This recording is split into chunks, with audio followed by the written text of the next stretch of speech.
there is a legendary, iconic character who wears nothing but a full face mask over his head, tights, not even a shirt, and he has appeared in 57 very successful films, but I've never seen any of these films until now. This is the Kazdoy Closet. I'm Kazdoy. That's my closet, full of all the stuff that I love. And today, the first two films featuring the Saint, better known as El Santo. Let's check it out. Now, when it comes to this box set I want to talk about today, there's a lot to unpack. I try to keep these episodes to about 10 minutes long. I really don't know how long they're going to be till I'm finished editing them, but that's my goal, 10 minutes. So I'm going to give you a condensed version. There's a lot more you can find out about this stuff. But let's just start with, well, who was Santo? Well, this is him right here. This is the box. And he was a wrestler. Wrestling was very, very popular in Mexico. And he became extremely popular. His real name was Rodolfo Guzman. And he wore the mask. The reason why he wore it, the story goes at least, is that he loved wrestling, but his parents wanted him to go into med school. So in order that he could keep wrestling, which was his passion, he put a mask on so nobody would recognize him. And then others followed with various styles and colors of masks. He appeared in TV shows, he appeared in comic books, and then finally, reluctantly, he started doing these movies.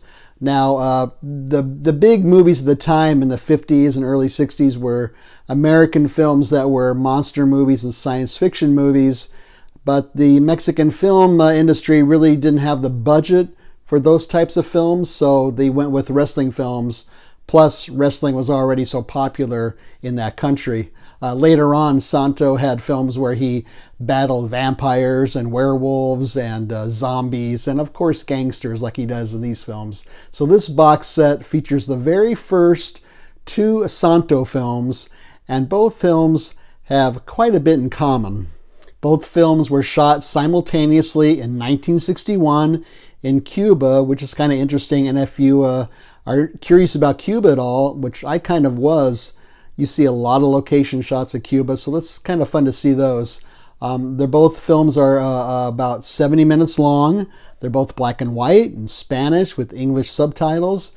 They both basically have the same crew and almost the same actors as well.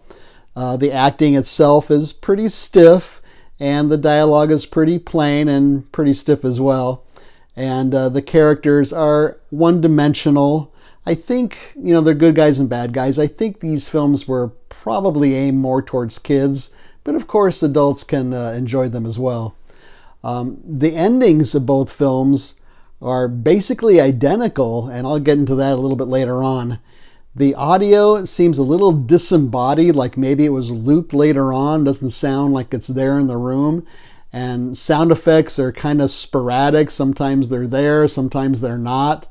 And then the production quality, these are pretty low budget films. Now, I did read one review of this box set. I try not to read reviews before I talk about things on this channel because I don't want to be influenced, but I did read this one, and they compared these films to the old Superman TV series, which I happen to have season 1 right here. They said Superman TV series looks like Citizen Kane compared to these Santo films. I think that's a little harsh. I think especially the first film and the second film too, they look a lot better than those old Superman TV shows.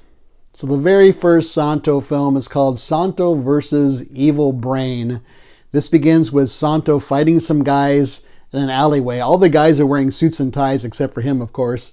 I always find that kind of interesting when people are fighting each other with suits and ties on. And we don't even know who Santo is. I mean, they don't explain it, so I just think they kind of assume, oh, there's Santo, the wrestler. I've been waiting to watch him in a movie. But if you're unfamiliar with him at all, who's this guy running around looking like this, fighting these guys in the alleyway? Obviously, he's a good guy.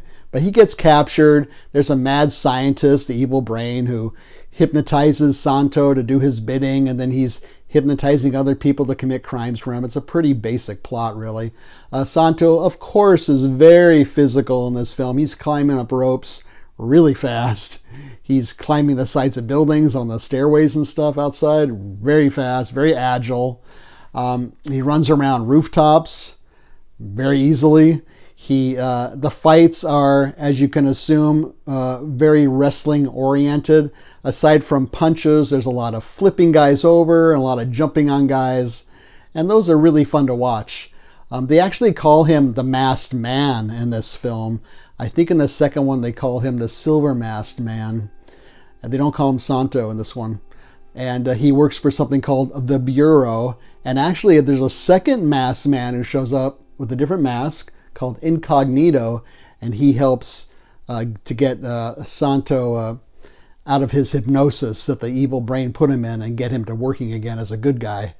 There are several sequences of cars driving down the street. That seems to be like a lot of filler. There's this music which is kind of interesting. It's non-stop throughout the film, always pulsing and pounding, trying to create excitement, even when nothing exciting is happening, like the bad guys are sitting there playing cards. The music in the background is very excited, so they're trying to drum up excitement throughout the film. My rating for Santo versus Evil Brain, I'm going to give this a very generous 3 cars out of 5 cars because they're driving so many cars back and forth in this film. Santo versus Infernal Man is the second Santo film ever made, and it starts basically the same way. Santo's fighting some bad guys wearing suits and ties. This one is about some bad guys who are smuggling, I think it's drugs, on this boat, and one of the bad guys is actually an undercover agent who's working with Santo. One of the funny things about this one is Santo is swimming with his mask on and his full outfit on, and he keeps emerging out of the water onto this boat in the middle of the ocean. I'm not sure where he's coming from. I don't think he should be coming from another boat, but the bad guys would see the other boat, so he just kind of pops up now and then. Now he's on the boat all of a sudden. There is no constant music going on in this one like in the first one, but this one's got 2 big problems. One is Santo is barely in it from what I thought. It's like, why is he not in this more? He's the main attraction here. He's the one you want to watch. He's the most fun to watch. He seems to be barely in it, especially compared to the first film. And then secondly, I fast forwarded through a lot of this one. There are some, and I don't do that very often really. There are a lot of long sequences of cars driving down roads and planes taxiing and taking off and boats going through the water. And then there's 3 musical numbers in a film that's a little over 70 minutes long, and the musical numbers have nothing to do with anything, so there's a lot of filler. I must have fast forwarded through at least 10 or 15 minutes of this film, so that's not real good. Now both films have very similar endings. In the first one, Santo and the other masked guy, Incognito, are taking off on a plane, and there's 2 guys standing on the runway, and they're watching the plane take off, and one guy says to the other, "Who were those masked men?" And the other guy replies, they are very valuable to the Bureau. They are citizens of the world. They wear masks to hide their identity for the good of all mankind. Same exact dialogue in the ending of both films, same shot, same 2 guys, so the whole thing's identical, except they changed they to he in one of them because there's only one guy in the other one. Anyways, my rating for this second film, Santo versus Infernal Man, probably the lowest rating I ever gave anything. I'm going to give it 1.5 boats, and I still think that might be generous out of 5 because of those reasons I gave. It's just like not enough Santo, a lot of filler, and just, wow, it kind of plods along for a short film. And by the way, the picture quality on both films is very good. Grainy, but not too grainy, and just enough to make it interesting looking. So they did a good job cleaning these 2 films up. Let's talk about what you get on this box set. This is from Indicator. You get this wonderful hard box, beautifully illustrated.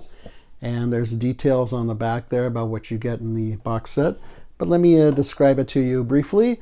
You have the discs, of course. So there's the artwork for the first film. and 2 discs. And the artwork for the second film is the same as the box I just showed you. There is a very, very nice booklet. Looks like this. It's perfect bound. It's about 80 pages long. Nice paper, nicely done. All about the Santo films, Mexican film industry, wrestling, all that kind of stuff. Really, really nice. And then there is a beautiful poster, 2-sided poster, very thick paper, nicely done, of both films in the original Spanish. And I just love these bold, bright colors and the very pulpy look of this.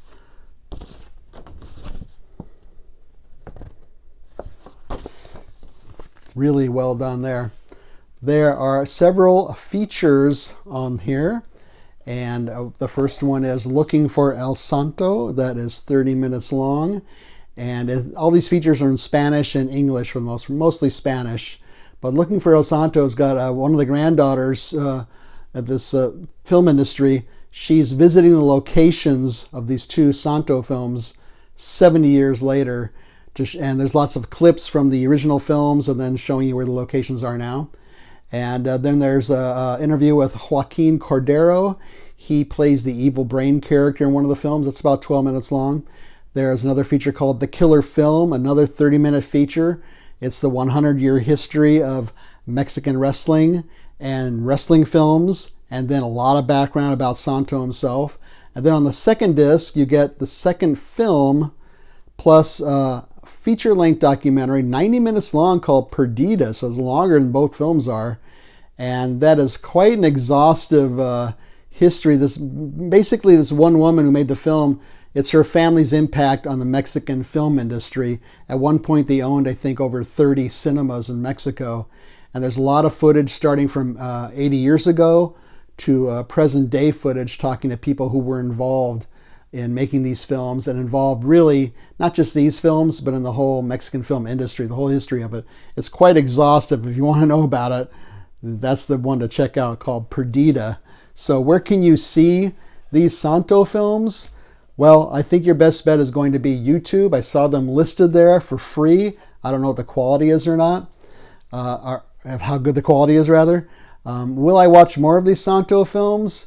I think so. I like I really like the masks. I've seen these masks before. I didn't really know what they were. They were wrestling masks, or I think I knew they were from Mexico, but I really like the designs of them. They're really bold and unusual, and the way they fit on their heads. I just think it's interesting. So I think I'll watch more. And I even have this one here, Santo versus Dr. Death, a much later film, which I heard is one of Santo's favorite Santo films. So I was going to watch it for this episode, but I think this one's already going too long. So if there's interest out there, let me know, and I'll watch this one. I'll let you know how this one is. This one's on Vinegar Syndrome, this particular one.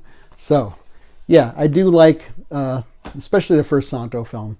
So feel free to leave a comment or suggestion down below. I want to thank the following people.